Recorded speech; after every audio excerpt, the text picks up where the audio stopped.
ఈ రోజే పేపర్లో మీరు చూసుంటారు. Petrochemical complex Ramayampatnam, highest capital investment, అతి పెద్ద రిఫైనరీ రామాయంపట్నంలో 96,800 కోట్లతో రిఫైనరీ వస్తా ఉంది BPCL. అది పెట్టగానే వెళ్తే పెట్రోకెమికల్ కాంప్లెక్స్కి వెళ్తే ఇంకొంచెం పెరగచ్చు, ఏదైనా కొలాబరేషన్స్ అవన్నీ వస్తాయి. AMNS Mittal plant 14 million metric tons కెపాసిటీతో వెళ్తున్నారు.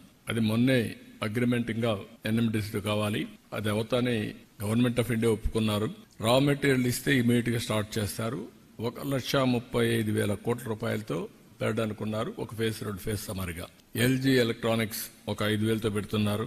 ఎనర్జీలో మేజర్ గా ఒక 2 ప్రాజెక్ట్స్ ఇప్పుడే స్టార్ట్ అయినాయి. 1,87,000 కోట్లతో NTPC generation company joint venture 50-50 ఒకటి స్టార్ట్ అవుతుంది. గ్రీన్ కో ఏదైతే clean energy almost all complete అయ్యింది, హైబ్రిడ్ మోడల్, అది కూడా మీరు చూసినప్పుడు సోలార్, విండ్, పంప్డ్ ఎనర్జీ కలిపి చేశారు. ఇప్పుడు గ్రీన్ అమోనియా 1 year లోపల ప్రపంచానికి ఇంట్రడ్యూస్ చేయబోతున్నాం ఫ్రమ్ కాకినాడ.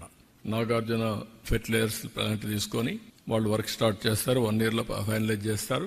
1 year లో ఫస్ట్ టైం అందరూ మాట్లాడుతున్నారు ప్రపంచం అంతా. మనం రిజల్ట్స్ చూపిపోతున్నాం. ఆ ప్లాంట్ లో కూడా పెట్రోనాస్ ప్లస్ గ్రీన్ కో ఇద్దరు కలిసి జాయింట్ వెంచర్లు వెళ్తున్నారు. మార్కెట్ కూడా టైప్ చేసుకుంటున్నారు. They are going ahead. అదే మాదిరిగా రిలయన్స్ దగ్గర ఒక 65,000 కోట్లు పెట్టి బయోఫ్యూయల్ పెద్ద ఎత్తున వెళ్తున్నారు. 500 యూనిట్లు పెట్టబోతున్నారు. అవి కూడా వర్క్ స్టార్ట్ అవుతుంది.